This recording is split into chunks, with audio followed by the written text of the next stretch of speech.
Olá internet, bem-vindos a mais um vídeo aqui no canal Ratos de Ringue. Meu nome é Morgan e hoje eu trago para vocês outra resenha expressa, dessa vez para falar da Monday Night Raw que aconteceu no dia 6 de maio de 2019 em Cincinnati, Ohio, cidade natal do finado Dean Ambrose. E, como Ratos de Ringue também é cultura, vocês vão descobrir agora, nesse exato momento, que foi a primeira cidade dos Estados Unidos a contar com um serviço de ambulâncias no final do século XIX. A Raw abriu com Vince McMahon entrando no ringue falando que essa Raw ia ser histórica, e a gente sabe que toda vez que ele aparece, meio que a chance de dar merda e de ser muito bom é um pouco desbalanceada normalmente da merda, mas a Raw de hoje eu não achei tão negativa quanto a internet tá falando. O Vince não tem muito tempo pra falar, eis que entra Roman Reigns, que aparentemente era pra ser um lutador da SmackDown, mas foda-se.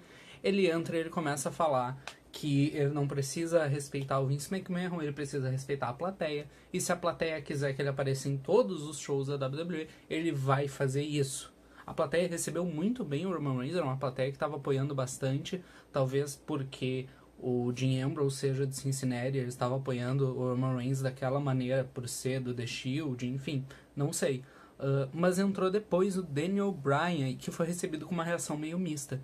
E o Daniel Bryan falou que ele passou esse um mês fora quase para meditar e para refletir sobre a derrota dele na WrestleMania, e ele chegou à conclusão que foi uma derrota escrota, foi uma derrota roubada pro Kofi Kingston. Ele só foi pra Monday Night Raw porque ele queria bater um papo com o Vince McMahon justamente sobre essa derrota. Eis que entra o campeão da WWE, Kofi Kingston. A plateia com a entrada do Kofi ficou completamente maluca. Ele chegou no ringue e falou pro Daniel Bryan: "Ô meu, tu não precisa chorar pro chefe, tá ligado? É só vir aqui." Era só chamar ele pro chincho. E o Daniel Bryan respondeu que a trajetória de 11 anos do Kofi Kingston durou tanto tempo porque uma pessoa que nem ele, que só serve pra vender bonequinho e jogar panqueca, não merece ter o cinturão da WWE. O Vince McMahon começa a ter uma crise de esquizofrenia dentro do ringue e começa a falar que ele teve uma ideia genial, que é a Wild Card Rule, que é a regra da carta maluca, traduzindo literal e escrotamente. A regra da carta maluca consiste em 3 lutadores da Raw e 3 lutadores da SmackDown poderem, numa semana, trocar de lugar. Então, 3 lutadores da Brand Azul vão pra vermelha e o inverso. De cara, tá? Antes de eu ver a Raw, eu não gostei muito dessa ideia, porque eu achei que isso ia gerar automaticamente o cancelamento da Brand Split, que é uma coisa que eu pessoalmente gosto. Eu acho interessante na Raw tu ter algumas storylines e na SmackDown tu ter outras e essas histórias não se cruzarem. Eu acho que isso é uma coisa boa porque aumenta a diversidade, aumenta a quantidade de talentos que a gente pode ver por semana na WWE. Mas quando... Não faz barulho, filho.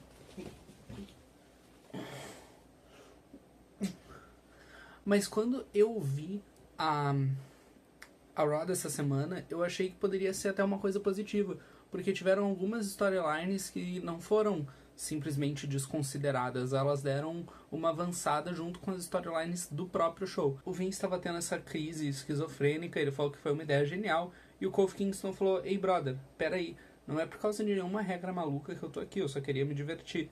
E o Daniel Bryan interrompeu falando que não era diversão, era assunto sério e tal. Entra o Drew McIntyre e fala que se não fosse por ele, ninguém ia botar ordem naquela porra.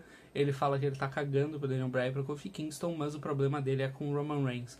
Como assim um cara pode chegar do nada e falar que manda em tudo e não obedecer ninguém? O Roman Reigns é um egomaníaco e ele tá de saco cheio disso. Eis que o Vince brinca de Booker dentro do ringue. Normalmente ele faz isso lá da posiçãozinha dele, da salinha dele, da cadeira dele, mas dessa vez ele decidiu brincar de Booker ao vivo na televisão, na Monday Night Raw, e ele fez 2 lutas pra essa noite, que pra mim foram as 2 lutas que roubaram o show. A gente tem o Roman Reigns contra o Drew McIntyre e o Daniel Bryan contra o campeão da WWE, Kofi Kingston, numa luta valendo o cinturão da Monday Night Raw. Depois disso, aí começa a ficar meio chato já. Até aí esse segmento tava ok pra mim, mas depois disso eu acho que enrolou muito e montou uma luta meio nada a ver. O AJ Styles entra no ringue, olha na cara do Vince McMahon e fala: "Que porra é essa, meu irmão? Que merda é essa que tu tá fazendo? Eu vou lutar contra o Seth Rollins, tu traz o brother dele de volta, que foi lá pra SmackDown. Vai tomar no cu, eu vou pra SmackDown, então eu vou puxar meus brothers e vamos fazer uma briga de gangue nessa merda." O Vince tenta explicar a regra que ele acabou de criar pro AJ Styles, mas ele não consegue falar, parecido comigo. e ele falha miseravelmente. Entra então o Seth Rollins. O Seth Rollins então olha pra cara do AJ Styles e fala assim: ô meu, a SmackDown existe há 20 anos, não é a casa que tu construiu porra nenhuma, tu tá na Raw 2 semanas e a única coisa que tu fez foi falar merda, vai tomar no teu cu, entendeu? E tu ainda de escrotice, tu me atacou semana passada, seu filho da puta. O Styles fala então que ele fez o ataque da semana passada pra mostrar que ele tem que ser respeitado. E que se o Seth Rollins ficar de debochezinho, ele vai fazer a mesma porra no Money in the Bank, só que ele vai sair do ringue com o cinturão universal. O Vince McMahon tem outra crise de esquizofrenia dentro do ringue e fala que ele acabou de montar a melhor luta de todos os tempos, a melhor Raw de todos os tempos. E tal. E ele fala que os dois vão se enfrentar, os dois vão estar no ringue hoje, melhor dizendo, mas não pra se enfrentar, pra ser amiguinho, contra uma dupla que vai vir aí. Entra o Bobby Lashley e o Baron Corbin, a primeira luta da Raw é uma luta de dupla. Eu vi um monte de gente reclamar do Baron Corbin na internet, como é o costume, mas, cara, bem de boa. Se tu reclamou do Baron Corbin é porque tu nem notou a existência do Bobby Lashley, porque puta que pariu, que cara sem carisma do caralho. Essa luta de duplas teve como um dos pontos altos o Baron Corbin. Ele tava super bem no personagem, ele fez uns golpes bem interessantes, que são do moveset dele, que eu, por sinal, acho que combina demais com o personagem. E o AJ Styles também foi outro grande ponto dessa luta, porque ele vende que nem um filho da puta, ele vende super bem, ele vende qualquer golpe super bem, enquanto o Bobby Lashley, as únicas coisas que ele fez foi quase cometer suicídio, quando ele deu um spear no AJ Styles, no meio, ali na corda do meio pra fora do ringue, ele ia cair de cabeça reto no chão, só que ele deu de rola antes na apron, então desestabilizou a queda, se salvou, abençoada seja a benga, mas fora isso ele não cheirou nem fedeu nessa luta. A mesma coisa serve pro Seth Rollins. O final da luta, entretanto, foi bem interessante. O Seth Rollins estava segurando o Baron Corbin, que meio que se mexeu e o AJ Styles acertou um Phenomenal Forearm na cara do Seth Rollins. O AJ Styles então saiu andando, tipo, foda-se, não é problema meu. E o Baron Corbin aproveitou isso pra fazer o End of Days, o finisher dele, e pinar o atual campeão universal. A WWE tá vendendo... Quer sair?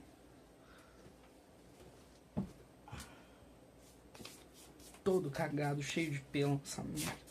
A WWE tá vendendo esse final dessa luta com aquela questão: será que o AJ Styles acertou o Seth Rollins por engano só? Ou será que foi uma coisa, um feliz acidente, uma coisa assim? Que eu acho que adiciona um pouco a storyline dos dois. Eu espero que o AJ Styles tenha um turn efetivo até o Money in the Bank, porque daí a luta eu acho que ganha uma dinâmica diferente.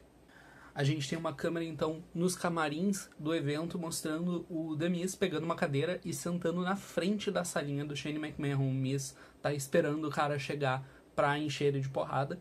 E, nesse meio tempo, o Sami Zayn entra no ringue pra fazer mais uma das suas promos.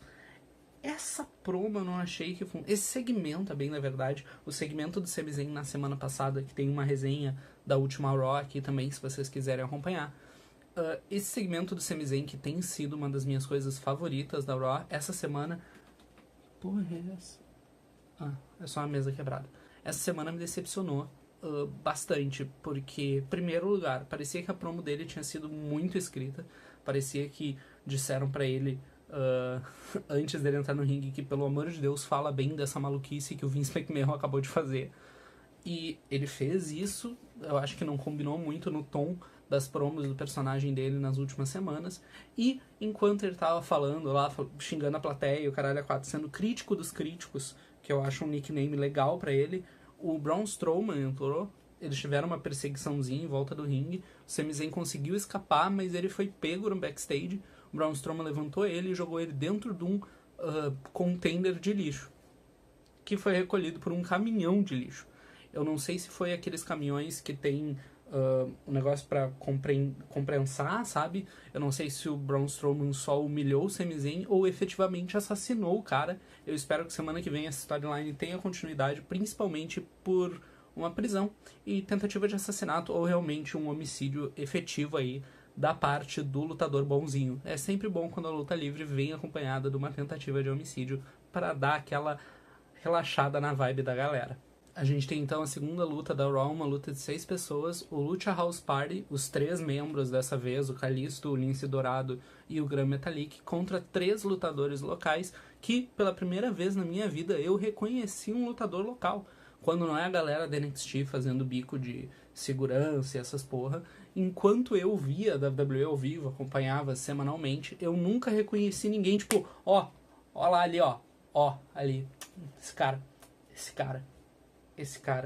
Não, nunca tinha acontecido comigo isso. Eu sempre vi os posts no Facebook, no Twitter, e eu ficava tipo, é verdade, eu não tinha notado. Mas nessa vez eu olhei na cara do Ruivinho e falei, esse é o Shane Mercer. Pra quem quer uma dica de companhia independente que tá arrasando bastante ultimamente, a GCW, Game Changer Wrestling, tem trazido umas coisas bem da hora. A gente tem o Joey Janela Spring Break, que é um show anual deles, que também tem umas lutas muito bizonhas. Enfim, eu reconheci o cara, mas a única coisa que ele fez foi apanhar pro Gran Metalik, que eu acho, levar uma voadeira na cara, e o Lince Dourado ganhou de um dos lutadores locais. Uma coisa legal que aconteceu, o Corey Graves falou que o Lince Dourado tinha acabado de ganhar do melhor lutador que já saiu de Cincinnati, e a Renee Young ficou meio puta porque, né, o marido. Antes da terceira luta acontecer, a Naomi, a Natália e a Dana Brooke recebem uma carta no vestiário feminino. Uma carta da Lacey Evans convidando elas, dizendo que a presença delas é requisitada no lado do ringue durante a luta da Lacey Evans e que elas devem se vestir apropriadamente. Elas abrem a carta e ficam tipo, nossa, quem a Lacey Evans acha que é pra nos dizer o que fazer? E daí, mais tarde, elas fazem exatamente o que a Lacey Evans diz pra elas fazerem. Elas vão na luta olhar a luta da Lacey Evans de perto, mas eu vou falar disso depois. Terceira luta, então, Robert Roode contra Ricochet, uma rematch de uma luta de 2 semanas atrás, e eles explicaram, diferente das outras lutas no card, tirando as que o Vince bucou, eles explicaram o motivo dessa luta acontecer. Eles falaram que o Robert Roode tinha ganhado do Ricochet 2 semanas atrás, mas mesmo assim, quem ganhou a chance de disputar a Money in the Bank pela Raw foi o Ricochet e não o Roode. Ele achou isso injusto, ele reclamou para os bookers da WWE que fizeram essa revanche, então valendo a chance na luta de escada. Uma luta de midcard com um motivo para acontecer. Que coisa maravilhosa de se ver. Uma coisa que eu tava vendo essa luta e eu pensei que me deixa um pouco triste, na real, é essa NXTização da Raw. E eu não tô dizendo nem dos lutadores que passam pela NXT e vão pra Raw, eu acho isso uma coisa bem positiva. Mas é aquele esquema, tipo, tu vê lutadores uma vez a cada 2, 3 semanas, quase. Principalmente do midcard. Eu acho que isso não ajuda ninguém a crescer, sabe? Tipo, se tu vai escrever uma história com um personagem, continua falando sobre essa história, sabe? Não tem essa progressividade só no main event. Tenha com todo mundo que tu tá escrevendo, que tu tá dando um pouco de carinho. O Robert Roode acabou de mudar de personagem. Foi um personagem que funcionou pra caralho depois dessa revitalização, entre aspas. E mesmo assim, semana passada ele não tava em nenhum lugar pra ser visto, sabe? Tipo, por que fazer isso, então? Foi uma luta bem ok. O Ricochet ganhou com 630. Ele se mantém, então, na Money in the Bank Ladder Match. E o Corey Graves fez outra pérola que falou que quando o Robert Roode tirou o Rob, a taxa de divórcios de Cincinnati aumentou de uma maneira exponencialmente maluca. E é isso aí, continuem sexualizando o personagem do Robert Roode. Eu acho que eu pago meu torrent pra isso aí mesmo. A gente tem um pequeno segmento, então, nos camarins da WWE. O Rey Mysterio tá andando com o Dominic, filho dele, pra cima e pra baixo, porque sim. E ele vai entrar numa porta que tinha o nome dele e ele manda o guri pastar. Ele falou alguma coisa pra ele, mas não deu pra ouvir direito, a câmera tava bem longe. E daí o guri tá andando, tá se afastando, indo pegar um troço pro pai. E o Samoa Joe começa a andar atrás dele da maneira mais ameaçadoramente pedófila do mundo. Foi um momento meio assustador. Embora o filho do Rey Mysterio não seja menor de idade, o jeito que o Samoa Joe se portou foi realmente assustador. E daí vai pro intervalo. Quando cortou pro intervalo, eu fiquei, meu Deus, o guri vai estar tipo... Eu sei que a gente não tá mais em 2004 e eles não fazem mais isso, mas o guri vai estar deitado numa poça de sangue, tá ligado? Sangue, suor e lágrimas em volta do guri. Tipo, caralho, o Samoa Joe vai assassinar a criança com uma faca. A gente já viu uma tentativa de assassinato de um babyface hoje, do Braun Strowman. O que vai ser uma tentativa de assassinato do Rio? É só mais um dia, só mais uma segunda-feira na WWE. Mas não, quando volta no intervalo, o Samoa Joe só tava tendo um papo esperto com o guri e ele fala, olha só, eu vou defender o meu cinturão contra teu pai no Money in the Bank e eu vou descer ele na porrada, pode crer. E semana passada tu entrou ali no rolê pra comemorar com teu pai só pra me humilhar e eu sei que é isso que tá acontecendo e vai tomar no teu cu. E foi embora.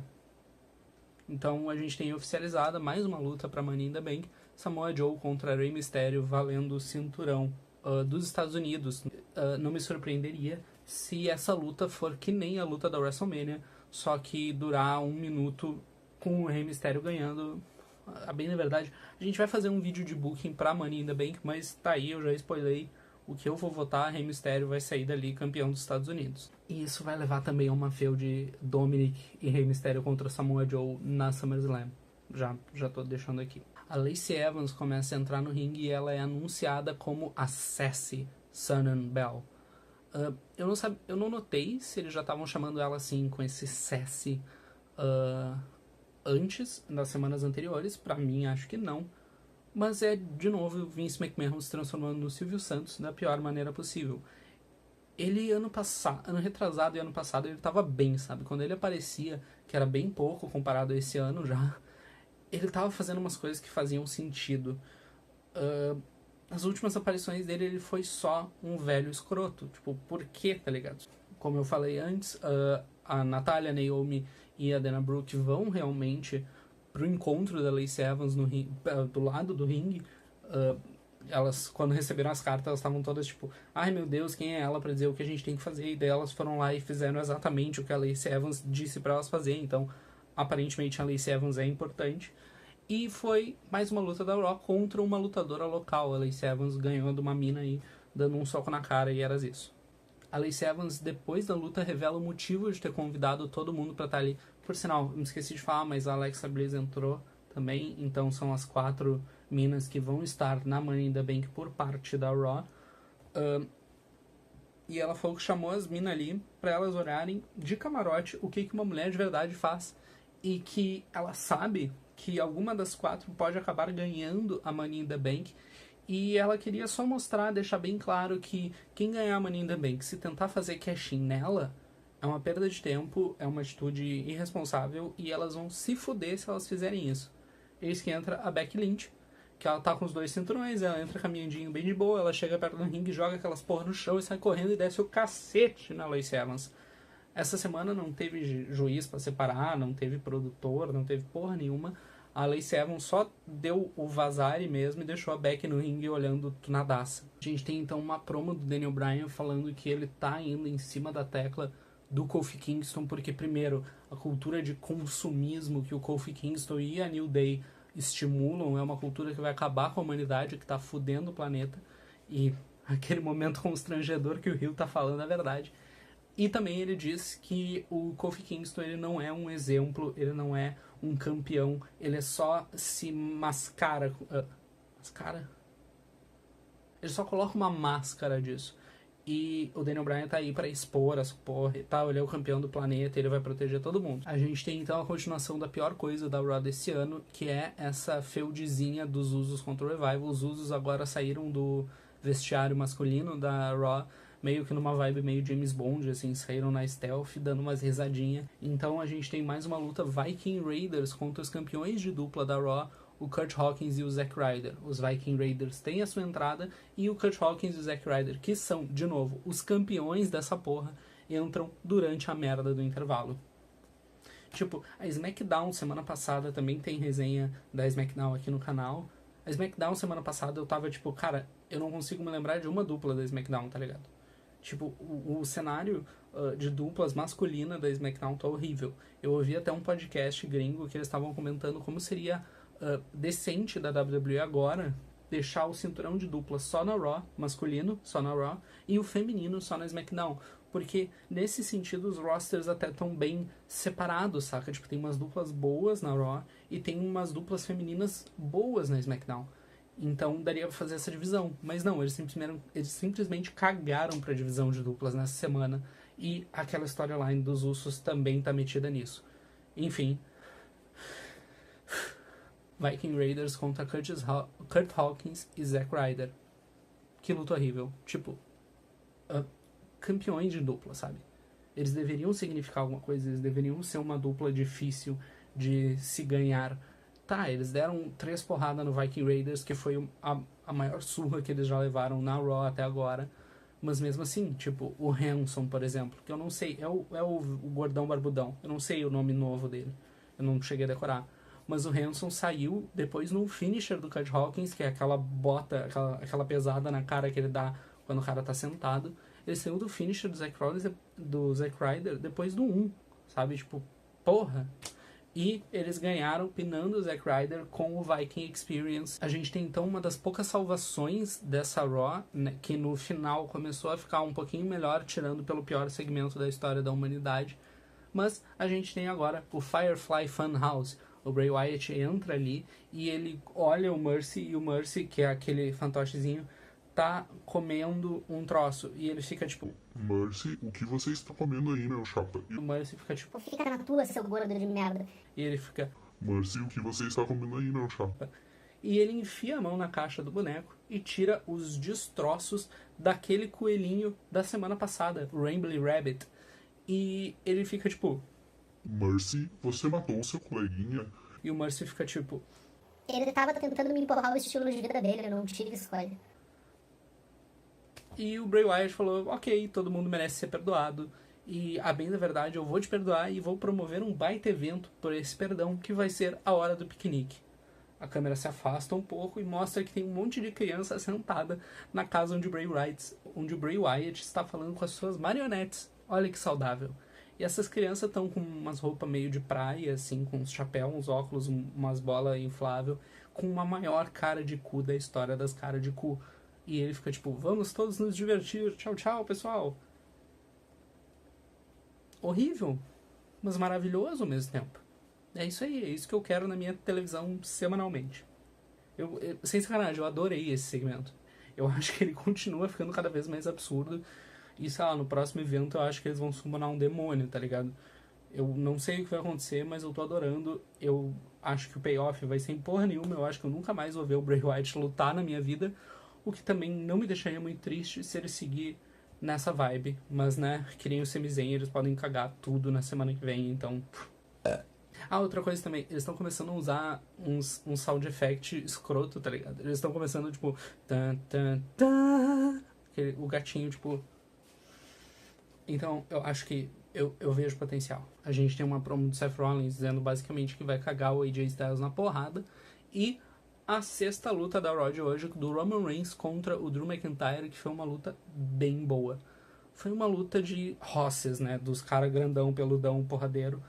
Tu não podia esperar nada muito acrobático, assim, nada muito performático, mas foi uma luta de porradeiros. O Drew McIntyre teve vários momentos que ele mostrou uma força filha da puta. Ele levantava o Roman Reigns do chão direto para um suplex e ficar segurando o Roman Reigns de cabeça para baixo nas costas para jogar ele de cara na lateral do ringue. Foi uma luta que mostrou muito a habilidade dos dois de construir uma luta boa, mesmo sem nenhuma estipulação mirabolante. A luta acabou com o Roman Reigns ganhando por desqualificação. Ele acertou um spear no Drew McIntyre, foi fazer o pin, 1, 2, o Shane McMahon pulou pra dentro do ringue e deu uma porrada nas costas do Roman Reigns. Aí começou a putaria. Aí o Roman Reigns e o Elias entraram no ringue, o Shane McMahon e o Elias entraram no ringue e começaram a descer o cacete no Roman Reigns. Só que tem aquele esquema, né? Quem é que tava esperando o Shane McMahon desde o início da Raw? O The Miz. O The Miz vem correndo lá do estádio com uma cadeira na mão e vem correndo atrás do Shane McMahon, que foge. O Shane McMahon foge pelo meio da plateia. E no movimento mais Looney Tunes da história da WWE, o Shane tá correndo num corredor e ele acha uma frestinha, ele entra na frestinha e fica esperando, e o The Miz passa correndo reto, tá ligado? Ok. Daí o Shane McMahon viu que o The Miz passou e ficou tipo, mas que caralho, hein? E ele tá saindo e ele começa a... Charlie Caruso entra da outra porta e começa tipo, Shane McMahon, qual é a sua opinião quanto à sua rivalidade contra o The Miz? E o Shane tá com uma cara tipo, sai daqui, caralho, eu acabei de fugir do cara, me deixa em paz. E ele começa a fugir da entrevistadora também. E ele tá correndo e a mina tá atrás dele tipo, senhora, senhora. E ele tá correndo, ele vai entrar no limusine, o The Miz se teletransporta pra trás dele, dá-lhe uma cadeirada no meio dos córneos. Os dois têm uma briguinha ali antes de entrar na limusine. O Shane McMahon dá-lhe um chute no saco do The Miz e... hashtag partiu, vai embora essa merda. Enquanto isso, dentro do ringue, o Drew McIntyre e o Elias acabaram de descer a porrada no Roman Reigns com um Claymore, aquele chutaço na cara do McIntyre. Caralho, esse segmento foi inteiro, preciso dar E a gente tem então o pior segmento da história da humanidade, da história. Vão pro intervalo depois de tudo aquilo, volta no intervalo, tanto o The Club quanto o Revival já estão no ringue, nenhum dos dois times fez a entrada deles. E os Usos vêm lá do backstage, rindo, se mijando, falaram que eles passaram um creme na roupa do Revival, que é um creme que começa a arder depois de um tempo. Daí o Revival tem que vender como se eles estivessem com o saco pegando fogo, eles ficam, tipo, abrindo e fechando a sunga, eles ficam, tipo, o Scott Dawson tá com um casaco, ele começa a se abanar, eles começam a correr em direção aos Usos, tipo, meio que se tropeçando, meio que se batendo. E daí os Usos dão água pra ele, eles botam água na rola e os Usos falam, tipo, mas a água só faz piorar, hein? E daí eles começam a rolar no chão e se trepar, sei lá. A WWE quer fazer isso pra desvalorizar o nome do Revival, pra expor eles como escrotos, mas todo mundo sabe que isso é culpa da WWE, tipo, ninguém acredita que eles estão simplesmente caindo nas pegadinhas do Faustão, dos Usos, e isso não tá desvalorizando o nome dele, só tá dando tempo de televisão pra uma storyline ridícula. A gente tinha 3 das melhores duplas da WWE. A gente tinha o The Club, a gente tinha os Usos e a gente tinha o Revival dentro de uma porra de uma arena ao mesmo tempo e não fizeram porra nenhuma com isso. Sabe que merda, cara. E outra coisa, a regra do Vince McMahon de 3 lutadores da SmackDown e 3 lutadores da Raw e tal, já foi pro caralho há muito tempo, né? Tipo, o Elias, o Roman Reigns, o Daniel Bryan e o Kofi Kingston. 3? Caralho. Nível de educação não sabe fazer conta, tu também não sabe, filha da puta. A gente vai então pro vestiário, o Kofi Kingston fazendo uma promo que ele já provou o impossível, possível uma vez, e ele vai fazer isso de novo, porque ele já tá cansado de ouvir pessoas dizendo que ele não pode ser campeão, e ele tá ali pra provar que ele é o campeão de verdade dessa merda. Antes desse main event, a gente tem mais 2 coisas que vão acontecer. A primeira delas é o No Way Jose entrando no ringue com a galera seguindo ele, tipo com a conga line, e entra o Lars Sullivan. O Lars Sullivan, obviamente, ele desce a porrada em todo mundo. Então, primeiro, mais um lutador da SmackDown pra Raw, então, tipo, 5 lutadores da SmackDown num show que deveriam ter 3, foda-se.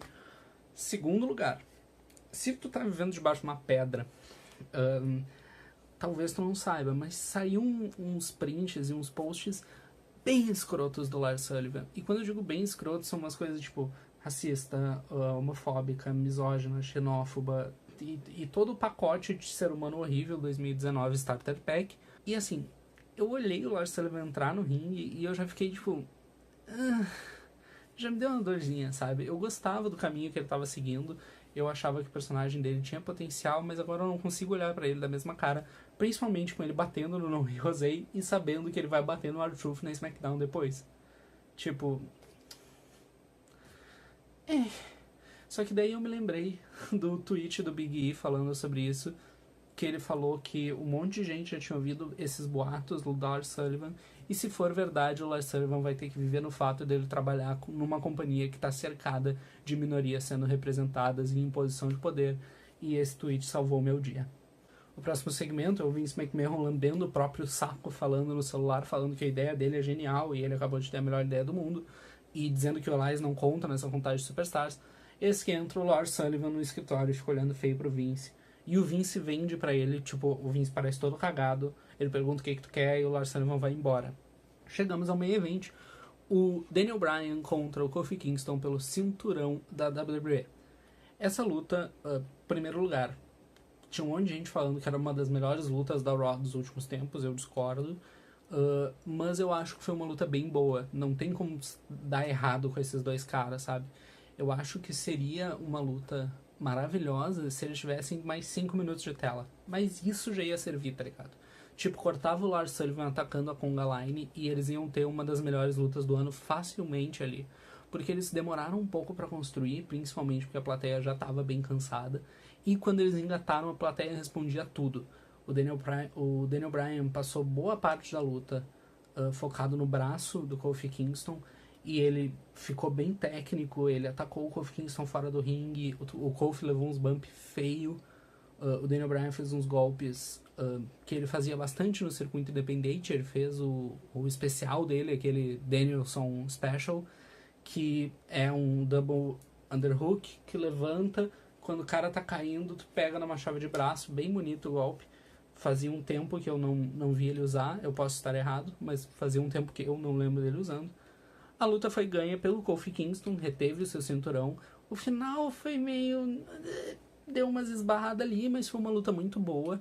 E eu acho que era isso que o Kofi precisava, sabe? Eu acho que ele precisava de uma vitória solo, ele precisava de uma vitória... sem muita bobeira, assim, sem o pé poderia estar embaixo da corda ou não, ou um final zoado. Ele merecia um final bom no meio do ringue, 1, 2, 3, contra um oponente bom e sozinho, sem a New Day em volta, para solidificar que ele é um campeão realmente. Eu acho que a luta cumpriu perfeitamente seu papel. E fechamos o show com o Kofi Kingston comemorando na terceira corda. Foi a pior Raw de todos os tempos. Não, não foi. Assim, a gente tá tendo um produto que sim tem os seus defeitos, que sim, o show da Raw é muito longo, esse vídeo também é por causa disso, mas eu acho que a galera não lembra o que é uma Raw ruim. Tipo, falando extremamente sério, o rating da Raw dropou muito do que já era, mas assim, o rating da Raw foi alto pra caralho na atitude era que, vamos combinar, não tinha muita coisa boa. Tinha, tipo, vários lutadores icônicos e tal, mas em questão de luta livre, era bem questionável a qualidade daquilo ali.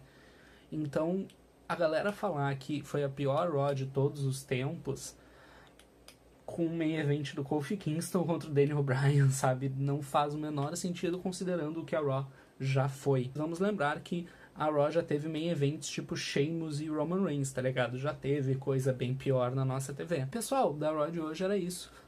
Comentem aqui embaixo, não me deixem falando sozinho nesses vídeos, interajam, espalhem a palavra, todas aquelas porra de social media, dá like, se inscreve no canal, ativa o sininho pra receber notificação. E meu nome é Morgan e tchau, tchau, internet. 42 minutos de bruto, caralho.